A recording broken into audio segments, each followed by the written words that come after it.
Welcome to the Bad Mom Show, where we flip the script on shame, shed light on what's made you feel invisible, and take your story back.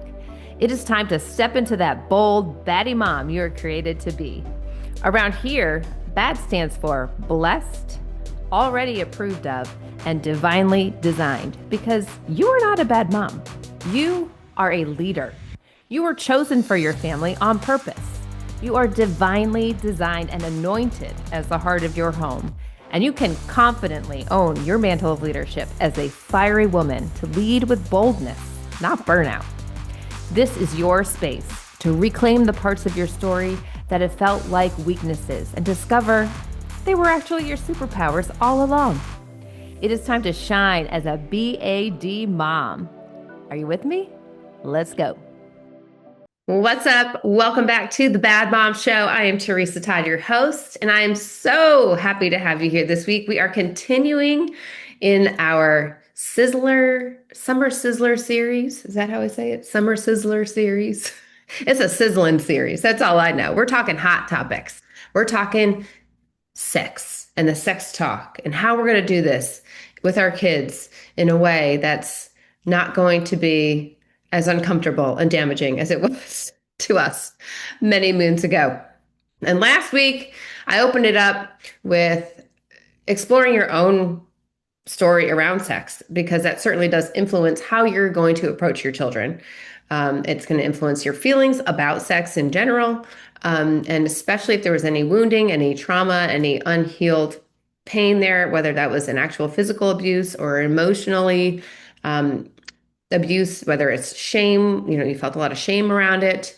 It really does matter to have clarity around those things and to bring it to God and to ask for healing, for Him to guide you through that with curiosity, not with judgment, not with shame, because we know that shame just keeps us in spirals and loops of negative self-beliefs and diminishing ourselves. And this is a time for you to really stand in your authority as a leader. This is one of the ways that we get to stand in the gap for our children, to arm them with truth and wisdom so that when, not if, when they are faced with pictures, videos, talks, friends, sharing things about sex, they are already armed with the truth because of you, because of your leadership and your authority that you have poured into them over time. And again, if you have not done that and your kids are maybe in adolescent years or even teen years, it's never too late to start, and you could say, hey, this is something that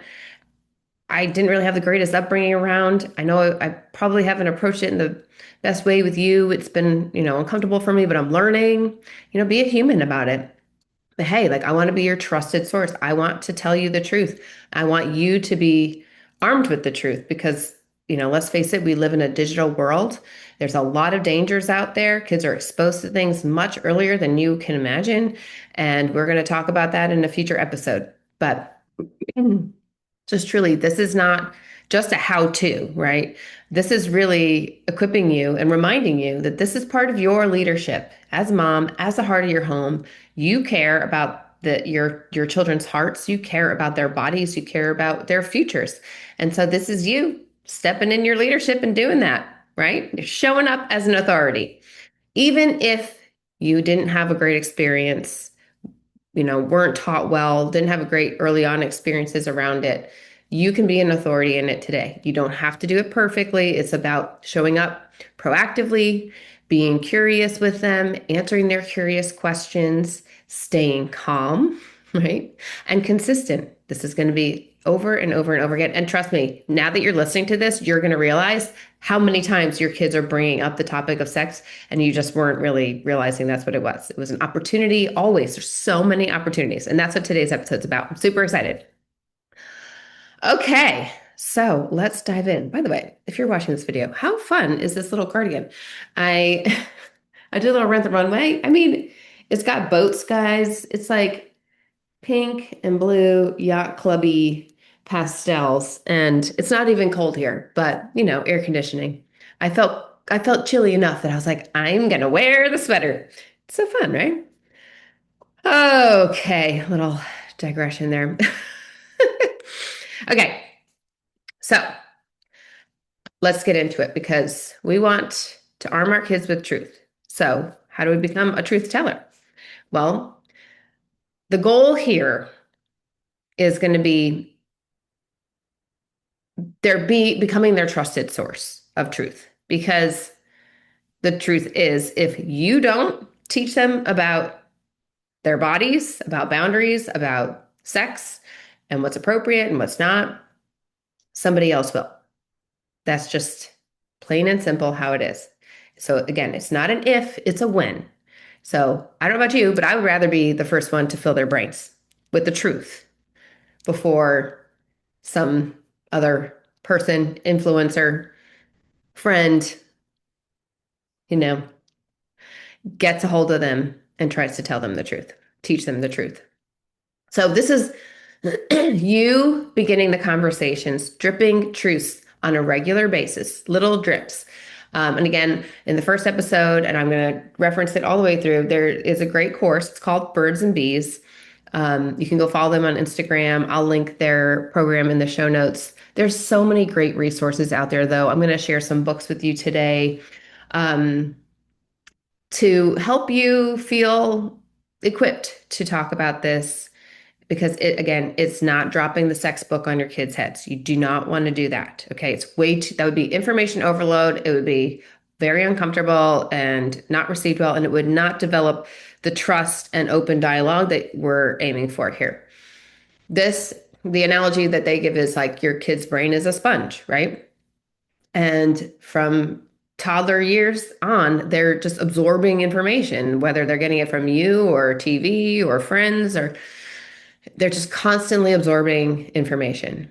So the more you can fill their brains drip by drip by drip with the truth around sex and what's appropriate and their bodies and boundaries, their brain will get full of the truth like a sponge, and there won't be room when then they're approached by a friend or they see something that they shouldn't see for that to fill their brain. Their brain will already be full of the truth, right? It'll be saturated with the truth, so to speak. And so there will be room for misconceptions or lies or beliefs that you're not in alignment with, because Lord knows there's a lot of that out there. A lot of twisted things out there. And we don't want that to be the first thing that fills their minds, right? So let their minds be filled with the truth. And this goes for not just about sex, but like we're talking identity right now, right? Equip them with the truth of who they are so that when they go out in the world, they don't need it to be filled by some other person because they're already filled. They're already filled with truth. Their foundation is solid. They know who they are. They know whose they are, and they understand the beauty, the sanctity of their bodies, and they understand God's intention for creation, for sex, all the things. So that is your goal. And that is what the sort of the conversation of today is going to be about. How do we drip, drip, drip these bits of truth into our kids on a regular basis without seeming like a weirdo trying to talk about sex all the time? Because I understand, I know this is awkward, but you're going to realize it's really not. And you have so many opportunities literally every day. Okay. So again, it starts earlier than you think. It does start in like 2 years and up. Okay. And once I share some examples with you, you're going to say, oh, yeah, actually, that's so true. My kid does ask those things, or they used to ask those things. And I didn't realize that was an opportunity for me to share about sex.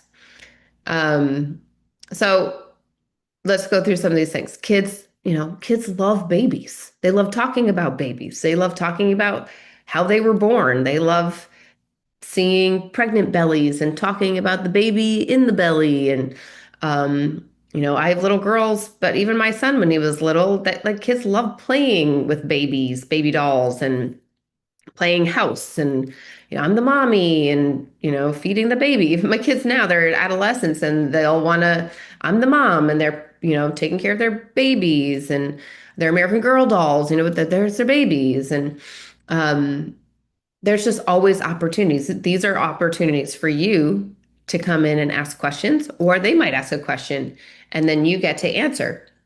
So here are some great lines that you can keep in your back pocket. To start a conversation, you can say things like, have you ever wondered how fill in the blank? Or isn't it amazing how God made nature or how God made our bodies? Just, isn't it amazing? Make it really fascinating because it really is. And it takes the pressure off you to feel like you have to be the almanac, the sex almanac, because really it is all by God's design, right? You, if you're here, most likely you believe that God is the creator of the universe and that he created men and women and he created us with great purpose, but he created us to be a partnership and that we each carry different roles. But he created everything. He created the trees, he created birds, he created all the animals in the, it's all in the Bible. He created everything in those 7 days.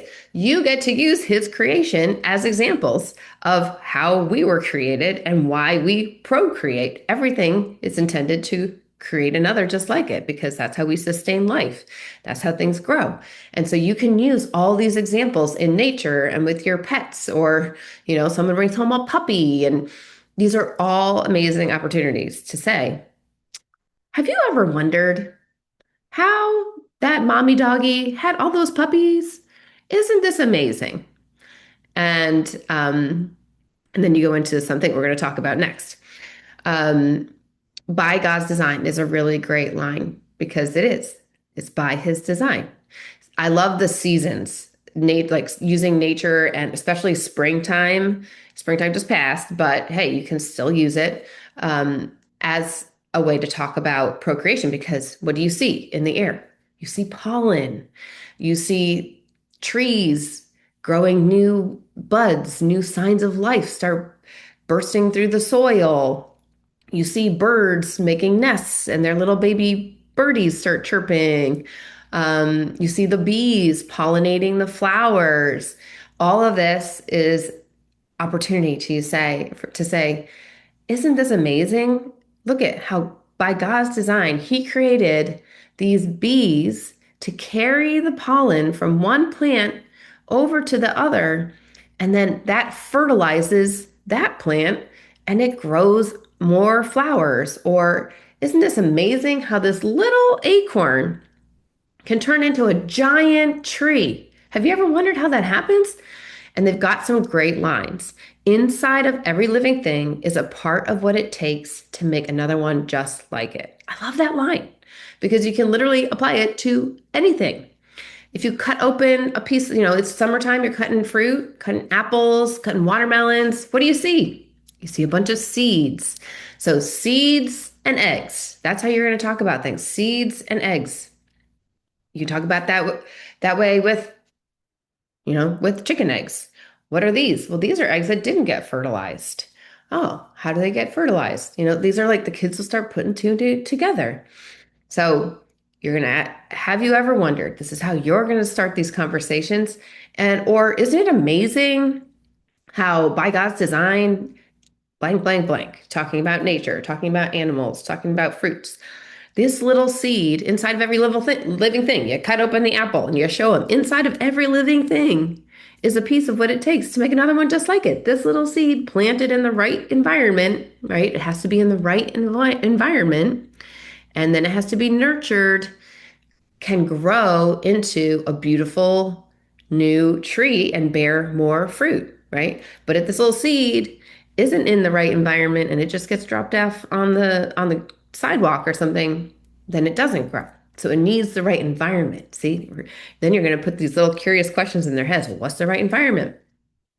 And so when it comes to um, explaining our bodies, you can just keep it very simple like that about seeds and eggs.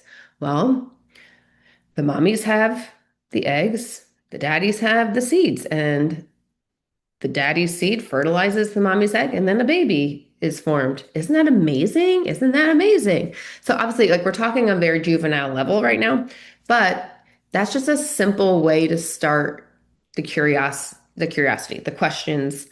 And then they're going to ask more questions. So just be prepared. And again, it's not about having the perfect answer, but a great way that you can handle those things is to say, you know what? That is a really great question. I am so glad you asked.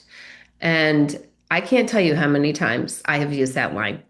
It is very helpful because your kids will pop up with a question when you are least expecting it. So it kind of buys you a little bit of time, but it builds their confidence. Like, oh, yeah, I do ask good questions. And it's building that trust with you that they can come to you with questions and you're not going to laugh at them. You're not going to tell them their question was stupid and blow it off. You're like really engaging their question. And that matters because, again, you want to seem like you're the expert. You have the truth. You're going to tell them the truth. And they can trust that they can come to you with their questions. Like you are a trusted source of information, but they can trust themselves to come to you with their questions and not feel ashamed or embarrassed or guilty or feel like they're going to be turned away. Because I know for myself and for a lot of people, talking about sex was not this open door experience with your parents or your caretakers. And so even if you had questions, you probably were afraid to ask them, right? We don't want that for our children, right? So this is a way to start making it something where you're like, this is something you come to me about. I will tell you the truth. No question is off limits. I love your questions. That's a really great question. You're really being curious and thoughtful. Thank you for sharing it with me. Thank you for trusting me to tell you the answer.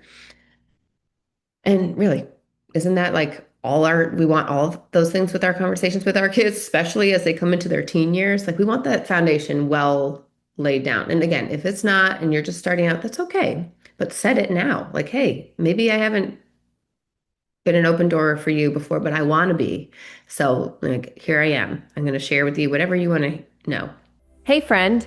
Thank you so much for being here and following the Bad Mom Show. I would love to hear from you, so let's connect. After the show, send me a DM and let me know what's hitting home for you. What do you struggle with the most as a mom? And what topics would you like to hear more about? This show is all about connection in the community because that is how we truly grow. So reach out to me at the Teresa Todd on Instagram, Facebook, or even TikTok, and I cannot wait to hear from you. All right, so we're being proactive. We're not going for perfect. We're talking seasoned eggs. Have you ever wondered? We're using that kind of language, using things all around us in our environment to share. And an important thing to mention also is, I'm trying to see if I mentioned it here, but I'll probably mention it in every episode, this is one key. And I was sharing it with a friend and she's like, wow, I never really thought of it that way, but it's so true. You don't want to sit your kid down and have this conversation. Do this in times when you guys are together, but you're shoulder to shoulder. So like when you're in the car, have you ever noticed when you're in the car, your kids will ask like great questions and you're like, oh man, I wish I could pull over and answer right now. No, they're asking because they don't feel like under the spotlight. They don't feel under scrutiny. They don't have you staring at them. They feel like kind of anonymous back there. They can ask the question and look out the window, like it's the perfect time to have conversations. I love the car and they're contained. They can't get out. So they have to listen to what you have to say, or you have to listen to what they have to say. But shoulder to shoulder, like you're going for a walk, maybe intentionally take when your kid's out for a walk. If you know that you need to have a conversation or two with them, or maybe they've brought something up and you didn't really handle it well, bring them out for a walk. Say, hey, buddy, remember the other day you mentioned blah, blah, blah. Like, I didn't really handle that well. Can I try that again? Because now I've had time to think about it. I wasn't ready. Can I try it again? And again, they don't have to stare in your face. It's just more comfortable for them, right? It can feel really awkward to be like sat down by your parent and have to have this like deep conversation. Maybe you're playing a game or you're doing a puzzle or you're drawing. Just shoulder to shoulder activities are the way to have conversations with your kids. It's fabulous. And again, we're wowing them. Everything is so fascinating because it's creation and it really is. It's cool. It's by God's design. And I don't know about you, but like we live in Florida. I'm looking around. There's like a gazillion different kinds of plants. There's the ocean. There's, birds flying. There's dolphins. I mean, God is very creative, very creative. So it's good to encourage them to be curious about his creation. Another great tool is to tell them through stories. Like kids love hearing the story of how they were born. They love it. Even my kids now, like my son's 12, and they still ask me to tell them about how they were born, how I was feeling, and like, you know, the whole process. They want like play by play, like how did it all go? And then what did I look like? What was I like as a baby? Like just tell them as much, like make it as enticing as possible. We all learn through stories. Jesus was the best storyteller. So teach them through stories. Um, Another important piece of this is using accurate language. So if you have little kids, you know, let's stop calling it our wee wee, our pee pee, our down there. Oh my gosh, my sister, if she's listening, is going to start cracking up. We did not say vagina growing up. And that word is really funny. My daughters think it's really hilarious. Um, One of them mispronounced it for a really long time. It was great. Who cares if they mispronounce it? At least I know the anatomically correct word. But in our house, there was no vagina. It was all called your butt. So hey, we get real on here, okay? So I'm telling you, I just want you to know, like, feel related to, like, this is very relatable. If you had some awkward experience of like being taught about your body, talk about like we don't name things. Well, yeah, there was no talking about your vagina. It was just all your butt. So that can be really confusing. Like, where does the baby come from? But other things come from your tush too. So, yeah. So let's stop all of that, please. Please use anatomically correct language with your children. Teach them now the proper words for their body because also it's going to really help them be protective over their body when they understand the private areas of their body and the correct words for those parts. You're arming them with wisdom. So no more pee pee wee wee, all the silly talk. Let's call it what it is. And if they laugh, great. Yeah, it does sound silly. I mean, come on. Um, but this is a great one. So you'll notice like things like kids will say, "Mommy, that baby's in her tummy."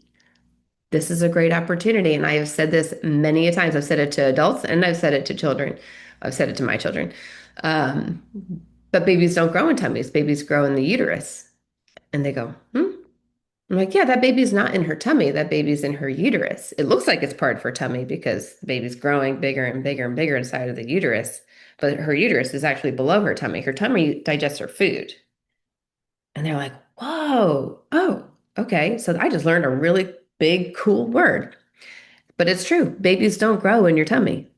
They grow in a uterus. And, men and women have tummies, but only women can have babies. So teaching them biologically accurate language is important, especially in this sort of biologically confused environment that we live in. I mean, you can be on whatever side you are on the issue, but nature is nature. And women, our bodies are created to birth life, plain and simple. So that is how we teach our children. That is how God created our bodies. And women have uteruses, and that's where the baby grows. So be biologically accurate. Okay, and then we're talking about private parts. Really important to explain why we keep them private. You know, kids kids are fascinated with their anatomy when they're little, especially. I don't know if that completely goes away, but yes, they will give you lots of opportunities to talk about their anatomy and give them some lessons in why those areas need to be kept private and sanitary. So, yeah, use those opportunities like when they're in the bathtub. Hey, that's your vagina or that's your penis or whatever it is. Like we keep it clean, but like, no, let's not put our hands there because that's not healthy. That's not clean. That's not, things like that. Um, I really love the birds and bees on their Instagram. They do a lot of great little like role plays of this. So you should definitely follow them and check it out. I remember one, she was she was doing like a skit about like when like a little boy had like an erection and basically like woke up and was like, what's going on? And she's like, oh, that's just blood flow to your penis. What show do you want to watch? And literally just like changes the topic.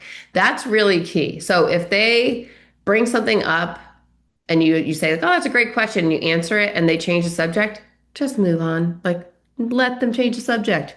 Or after you answer the question, don't it doesn't always have to, like, maybe they do have a follow-up question, but a lot of times you'll see that like the brain working and they're like, and then they're like, all right, can I go outside and play? Yes, go, bye. Just make it easy breezy, natural, like not this, okay, let's have a sit down. That's no, we don't want to do that. We're keeping it simple. You move on unless they have a question. If they have a question, that's a really great question. Okay, anything else? All right, it's time for lunch. Like just boop, moving on. And again, just letting them know that you'll always tell them the truth. I wanted to share this resource with you. There's a book series that's really great if you're like, this is so uncomfortable. But again, it is part of your authority, it is part of your job, it is part of your responsibility. You can handle it, I promise. But if you need help, there are some books. There's a whole series. It's called The Story of Me, and they have them by ages. The first one is for ages 3 to 5, and then it goes 5 to 8, and it keeps going. There's like three, I think there's like 4 or 5 books in the series. Um, but it is God's design for sex, and it's explaining babies' bodies and a very good God. And it's a great way to get some language for yourself. You could just read this book together as your family. And it's really neat because they ask some of those questions like, was I in your tummy when you got married? Like, but how could I breathe inside of your tummy and or mommy? And it explains like you're not in the tummy, you're in the uterus, things like that. So you could get that. You could use those books. I know there's a lot of great books. The Story of Me is that series, but then there's like God Made All of Me. And it just talks about how like your body is beautifully designed and it's unique and it's wonderful and it's sacred. And we're teaching them that their body really is this cool, creative, unique design by God, but that is also something to be protected. And so when you're explaining privacy, yes, it is for their safety and explaining that to them, like, you know, your body is amazing and it has so much purpose, but certain parts are meant to be kept private because it's respectful to your body, but it's also like it's safety for your body.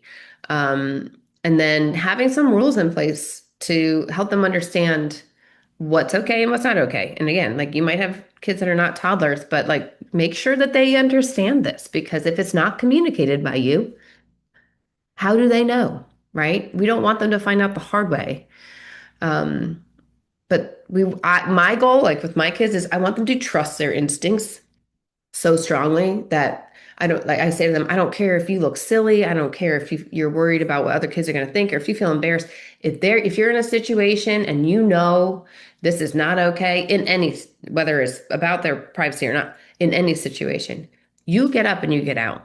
Okay? Like that takes bravery, that takes courage, but that takes discernment. And I want my kids to have strong discernment. In fact, that they do have strong discernment because God gave them wisdom. God did not give them a spirit of fear, but of power and love and a sound mind. So teach them to trust their discernment early. But yes, we know, teach them rules. No one's allowed to touch private parts.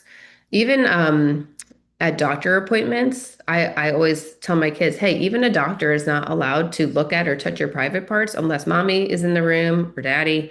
And we give them permission as a doctor to make sure that you're healthy. But that is the only time, people are not allowed to show you theirs or ask you to show you yours. That's a big no-no. And if anyone does, you come and you tell mommy and daddy immediately. Or if you're not with me and you're at a friend's house or something, you get out, you have the safety plan is no, you say no, you go and you tell. You say no, you get out and you go tell a trusted adult to help you. And that's simple enough for young kids to remember. But it's really important to start instilling that into them now and to say to them, you have really good instincts. Trust your instincts. Always trust your instincts. Okay, so we got some language. How are we feeling? You feeling good about this? I guarantee you're going to hear your kids bring it up today. And if not, here's your homework. I want you to practice using those questions. Have you ever wondered? And bring up a little something. And again, shoulder to shoulder situations. Or isn't it fascinating?